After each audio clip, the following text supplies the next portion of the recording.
Ready to go? Good afternoon, everyone. My name is Joshua Levy. I'm the United States Attorney for the District of Massachusetts. We are here today to announce a groundbreaking criminal and civil enforcement action against McKinsey & Company, the global management consulting firm, for its role in the opioid crisis that has ravaged this country. As you can see from the big team we have up here, this was a significant effort on behalf of the federal government and the Virginia State's Attorney General's office. I'd like to turn it over to my friend Chris Kavanaugh to kick us off today. Chris? Thank you. Good afternoon. My name is Chris Kavanaugh, and I'm the United States Attorney for the Western District of Virginia. This morning, we filed documents in United States District Court in the Western District of Virginia, specifically in Abingdon, Virginia, demonstrating the Justice Department's continued commitment and ongoing effort to hold accountable those companies and individuals who played a role in our nation's opioid crisis. For the past few years, the United States Attorney's Office for the Western District of Virginia, the United States Attorney's Office for the District of Massachusetts, and the Justice Department's Civil Division have been leading an investigation into whether McKinsey & Company, a global management consulting firm which provides consulting advice to CEOs and boardrooms across the globe, had committed criminal or civil violations of federal law in their consulting engagements with Purdue Pharma. To provide you with a little bit of background, in 2007, in federal court in Western District of Virginia, a Purdue Pharma affiliate pleaded guilty to criminal misbranding for falsely marketing OxyContin as less addictive, less subject to abuse, and less likely to cause dependence and withdrawal than other pain medications. In the aftermath of that guilty plea, Purdue Pharma was under a corporate integrity agreement, during which Purdue Pharma obtained FDA approval for a new version, a reformulated version of OxyContin with abuse deterrence properties. In other words, a new formula that makes it less likely to be abused by individuals. After the introduction of this new product, OxyContin sales plummeted. The reason for the drop in sales, in large part, was due to the prescriptions for those due to the drop in prescriptions for those who were abusing the drug, as well as regulatory safeguards that put in place roadblocks, making it harder to prescribe OxyContin when it was medically unnecessary. Enter McKinsey & Company. After the corporate integrity agreement expired, Purdue specifically engaged McKinsey & Company to develop a strategy to recover these lost OxyContin sales. After the corporate integrity agreement expired, this new effort would be called the Evolve to Excellence program, or the E2E program, and included McKinsey advising Purdue on how to turbocharge, a term used by McKinsey consultants, the sales pipeline for OxyContin. As part of this effort, McKinsey conducted a rapid assessment of the drop in sales and sought to identify opportunities to get those sales back. And in this assessment, McKinsey learned of the increasing reluctance of doctors, pharmacists, and pharmacy chains to fill prescriptions of OxyContin out of concerns that it was being abused. According to the strategy devised by McKinsey, and ultimately provided to Purdue to turbocharge those sales, McKinsey advised and Purdue followed the targeting of high-value prescribers, including those who were prescribing opioids for uses that were unsafe, ineffective, and medically unnecessary, and that often led to abuse and diversion. This was not hypothetical. This was not just marketing. It was a strategy. It was executed, and it worked. McKinsey's strategy resulted in prescriptions for OxyContin that were unsafe, medically unnecessary, and lacked a legitimate purpose, and were often diverted. Purdue Pharma implemented this strategy up until 2018, when they stopped selling opioids, and was later held accountable for this conduct in a criminal and civil resolution in 2020 for the same conduct. What our investigation also revealed was that a McKinsey senior partner at the time, now former, who was serving as the director of client services for many of McKinsey's engagements with Purdue Pharma, and who held a senior relationship-focused role on the engagement with Purdue, became aware of litigation involving Purdue Pharma. After which, and as a result, he personally deleted various Purdue-related electronic materials from his McKinsey-issued laptop with the intent to obstruct future investigations. This was later confirmed by our forensic examination of that McKinsey-issued laptop, as well as emails that our team received during our investigation. For his conduct, today, also in the Western District of Virginia, this individual by the name of Martin Elling was charged in the United States District Court with one felony count of obstruction of justice for knowingly destroying those documents with the intent to impede, obstruct, and influence the investigation and proper administration of a matter within the jurisdiction of the Justice Department. He has agreed to plead guilty and is expected to appear in federal court in the Western District of Virginia to enter that plea in the very near future. Moreover, McKinsey & Company has agreed to pay $650 million in penalties to resolve criminal and civil investigations into their consulting work with Purdue Pharma as part of a 5-year deferred prosecution agreement.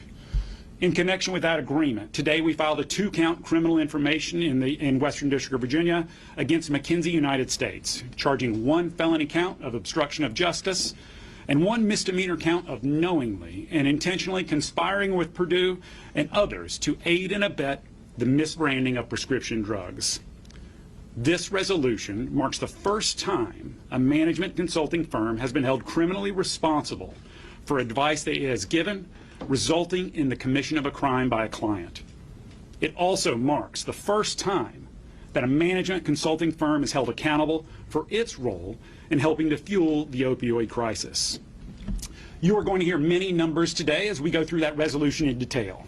However, there is one number that I want you to keep in mind, and that number is 85. That $650 million figure that I mentioned is not double, it is not triple, it is over 85 times the amount of money that McKinsey made on the turbocharge engagement that forms the central basis for the criminal charge that we are discussing today. We believe that it sends a powerful message to the consulting industry going forward as they consider future engagements.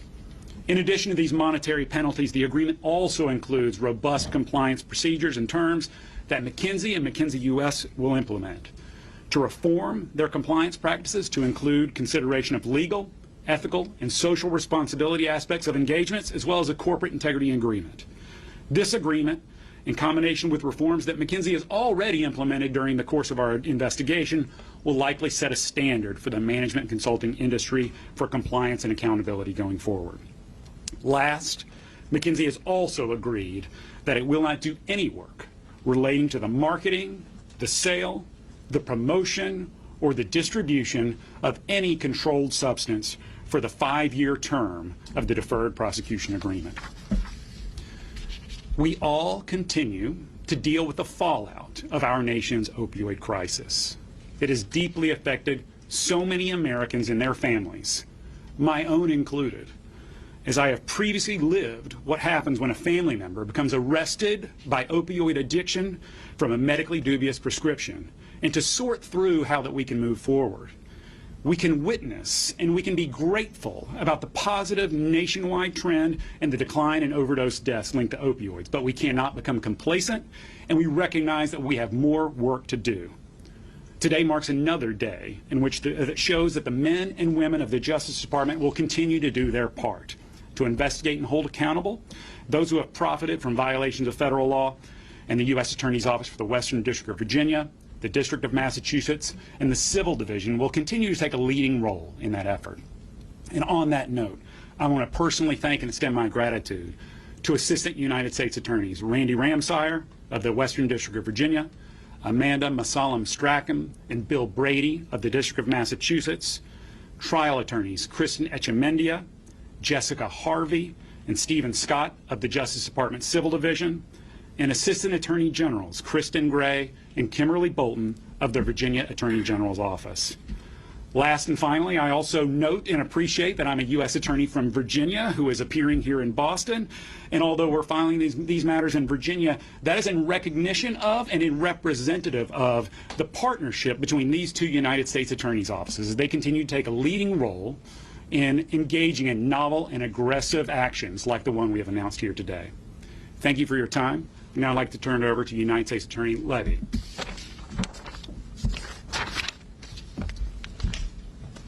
Thanks, Chris. I want to highlight a few aspects of this agreement, but First and foremost, at bottom, this is a case about real people.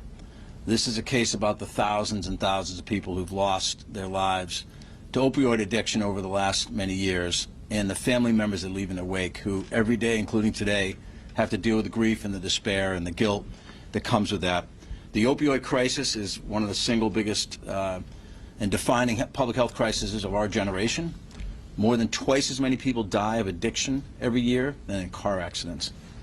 Just this week, right down the hall, I sat with a father in his late 70s who was steeling himself to go down to a sentencing proceeding and tell the judge in one of those cavernous courtrooms about his beloved son who he lost. And that pain was still so raw for him many years later. That's why the Department of Justice, with our federal law enforcement partners, our state partners, have brought thousands and thousands of criminal and civil enforcement actions to combat the opioid crisis. We have charged manufacturers, we have charged distributors, we have charged pharmacy chains, pharmacists, doctors, pill mills. Our drug unit is taking down international cartels and street-level organizations that are pumping this poison onto our streets. We have brought cases against the money launderers who are the lifeblood of the fentanyl scourge in our community. We brought cases against healthcare providers who, because of their own addiction, have diverted pain medication away from patients to feed their addiction. And we brought cases to enforce the civil rights of people who are suffering from opioid use disorder to make sure they get the treatment they need. It's been a full court press for years. It will continue to be a full court press. And today is one further step in that, in holding management consulting firm McKinsey criminally responsible because of the way that it worked hand in glove with Purdue and engaged in criminal conduct that furthered the opioid crisis. Management consulting firms and other professional services firms should take note, as Chris said, of this first-of-its-kind resolution. If a consulting firm conspires with a client to engage in criminal conduct, the fact that you're an outside consultant will not protect you. We will cut through the slick PowerPoints and the consultant speak and hold you accountable for your conduct if you engage in criminal violations. The robust and forward compliance program that's a part of this resolution should be a roadmap for professional services firms and consulting firms so they don't find themselves where McKinsey found itself today. And I encourage everyone to take a look at those terms.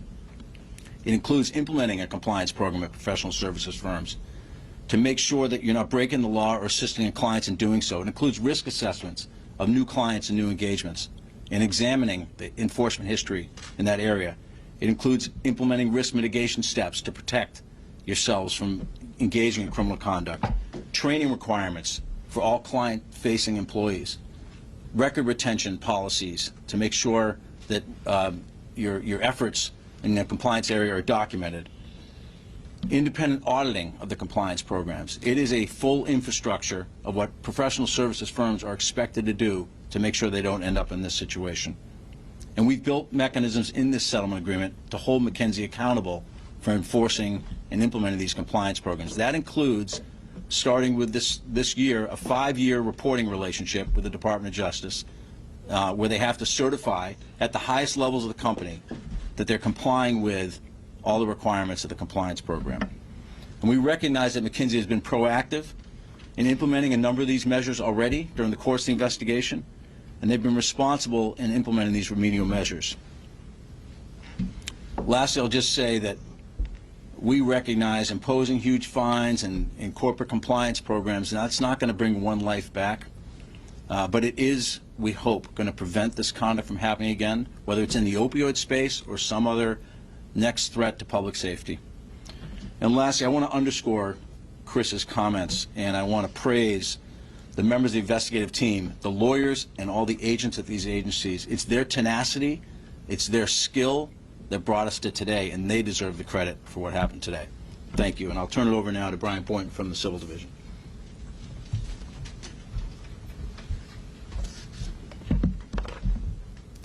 Good afternoon. My name is Brian Boynton. I'm the Principal Deputy Assistant Attorney General for the Civil Division. In that role, I serve as the head of the Civil Division. I'm excited to be here from Washington, D.C. to join my U.S. Attorney Office colleagues in announcing this very significant resolution. In the Civil Division, we investigate and pursue civil and criminal violations of the Food, Drug, and Cosmetic Act through the Consumer Protection branch of our office. And we investigate and pursue civil violations of the False Claims Act through the fraud section of the Commercial Litigation branch. We've used these civil and criminal tools to hold accountable a wide range of actors who played a role in fueling the opioid crisis in this country. The resolution we're announcing today with McKinsey is part of the Civil Division's broader commitment to combating that crisis. As Chris already discussed, this resolution addresses McKinsey's liability for various criminal violations. We were honored to partner with Chris and Josh's offices and the agencies on that aspect of the agreement. But the resolution we're announcing today also addresses McKinsey's potential civil liability under the False Claims Act. And I want to add a few words about that aspect of the resolution. The False Claims Act is the government's primary civil tool for holding accountable those who defraud American taxpayers by submitting or causing the submission of false claims to federal health care programs and to other federal programs. McKinsey U.S. has agreed to pay over $323 million to resolve the allegations that it violated the False Claims Act in two distinct ways. First, the United States contends that McKinsey caused the submission of false claims to federal health care programs by advising Purdue Pharma to turbocharge its marketing of Purdue's highly addictive opioid drug, OxyContin. As Chris previously described, McKinsey U.S. advised Purdue to target healthcare providers who were already prescribing very large quantities of OxyContin, including prescribers who were writing opioid prescriptions for medically unnecessary uses. Notably, McKinsey U.S. provided this advice without regard for the significant abuse and diversion that would result. Today's civil resolution addresses the United States' allegations that, by means of this conduct, McKinsey U.S. knowingly caused the submission of false and fraudulent claims for OxyContin. Second, the civil resolution resolves allegations that McKinsey U.S. knowingly misled the FDA by assigning consultants to work concurrently on both FDA projects and competitively sensitive projects for Purdue Pharma. In the course of seeking a contract from the FDA, McKinsey U.S. represented that it had a conflict of interest policy in place that would prevent its consultants that were serving the FDA from being assigned to another competitively sensitive project for a significant period of time following the FDA assignment. The FDA then awarded McKinsey U.S. the first in a series of contracts relating to an FDA safety monitoring project. Despite its conflict of interest policy, McKinsey nevertheless assigned the consultants working on the FDA matter to various Purdue projects around the same time. McKinsey has admitted that it did not disclose these facts to FDA. The United States alleged that, by means of this conduct, McKinsey knowingly submitted false claims to the FDA. Today's landmark resolution would not have been possible without the exceptional talent and dedication of a team of public servants from the Civil Division's Consumer Protection Branch and Fraud Section, from the U.S. Attorney's offices in Massachusetts and the Western District of Virginia, from the Medicaid Fraud Control Unit of the Virginia Office of the Attorney General. I'm also grateful for the outstanding support of the investigative team from our partners at the FDA, the FBI, the Justice Department's Computer Crimes and Intellectual Property Section Cybercrime Lab, and the offices of the Inspector General for the Department of Health and Human Services, the Department of Veterans Affairs, and the Office of Personnel Management. And last but not least, I want to thank Chris and Josh for their partnership and for their leadership on this matter. Thank you very much. Good afternoon. I'm Jody Cohen, the Special Agent in charge of FBI Boston. No amount of money can make up for a devastating impact of the heartbreaking loss of life the opioid crisis has inflicted on the people of Massachusetts and this nation. But today's settlement is a reminder that if you capitalize on a crisis by putting profits over patient safety and then try to obstruct a federal investigation, you will pay a hefty price. McKinsey is now being held criminally and financially accountable with a staggering $650 million penalty for its role in this elaborate years-long swindle of our healthcare system. There is no question their greed and recklessness put Americans at significant risk of addiction and even death. It started with this global management consulting firm making a deal with Purdue Pharma to help combat the declining sales of OxyContin.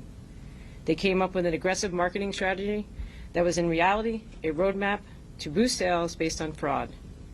Amid a raging opioid crisis, McKinsey conspired with Purdue to turbocharge sales. OxyContin by targeting prolific prescribers, many of whom dispense OxyContin like it was candy. Their actions resulted in a powerful prescription painkiller being doled out, more often than not, for uses that were unsafe, ineffective, and medically unnecessary. McKinsey consultants were so bold that they even went on ride-alongs with Purdue sales reps to pay personal visits to pharmacists and high-volume prescribers to coax them into writing even more scripts. Essentially, they were no better than street-level dealers reaping a profit from addiction and misery of others. In closing, I'd like to extend my sincere gratitude to everyone who has worked so hard on this investigation. Specifically, the agents and analysts on FBI Boston's Healthcare Fraud Task Force, our partners at the U.S. Department of Health and Human Service, Office of Inspector General, the FDA's Office of Inspector General, and the VA's Office of Inspector General, and of course, both the U.S. Attorney's Office here in Massachusetts and the Western District of Virginia. I'm going to hand it off to HSS-OIG. Thank you, and good afternoon. The conduct that's fueled the opioid epidemic in this country has taken many forms, and actions such as those alleged in today's filings have been part of that problem. Over 100,000 Americans died just last year from drug overdose, and millions of people are affected by opioid addiction. Communities, families, and countless lives have been destroyed. Today marks another important step in the process of holding bad actors accountable for their role in contributing to this terrible epidemic. But our work doesn't end here. As part of this criminal and civil resolution, the HHS-OIG has entered into a 5-year corporate integrity agreement with McKinsey with the goal of ensuring compliance with the applicable statutes, regulations, and directives of Medicare, Medicaid, and other federal health care programs. Today's result would not have been possible without the strong partnerships of the agencies that are up here today. I want to personally thank all these agencies for their partnership, and I'd also like to thank the talented team of investigators, analysts, and attorneys whose mission it is to fight fraud, waste, and abuse in public health care programs each and every day. We cannot let the quest for illicit profit drive health care decisions, and we're committed to doing everything we can to ensure that patients and their needs remain the primary focus of our nation's healthcare system. Thank you. Take some questions.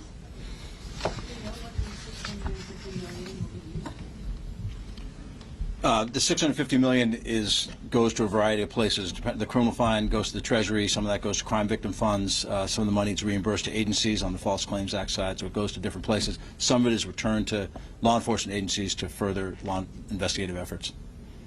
There was also note there was separately over $600 million settlement with the state attorney generals that McKinsey entered into that dispersed money to communities. This is the second criminal case against McKinsey that Justice Department has announced in the last couple of weeks. Both of them are resulting in deferred prosecution agreements instead of guilty pleas or going to trial. I was just wondering if you could comment on why this form of resolution is appropriate as opposed to trying to seek a conviction of the company. Yeah, so there was a case earlier this month in the Southern District of New York. It was a Foreign Corrupt Practices Act case by a different entity at McKinsey relating to conduct in Africa. The two cases, Nate, they involve conduct from roughly the 2012 to 2017-18 time period. They're not exactly overlapping, so they're happening. They were concurrent. The investigations were concurrent, and that's why we measured them each on their own merits and felt that this was the most appropriate outcome here. This is unlike a situation where a company has a resolution, is sanctioned through a DPA or some other sanction, and then goes on to engage in additional criminal conduct. So it's not a corporate recidivism type situation because the conduct was both happening at the same time. What I'd like to add, too, is that I really invite you to take a look at the deferred prosecution agreement and some of the details here. Is that bringing you back to that number? We obviously considered the additional outcomes of what would happen if we brought charges.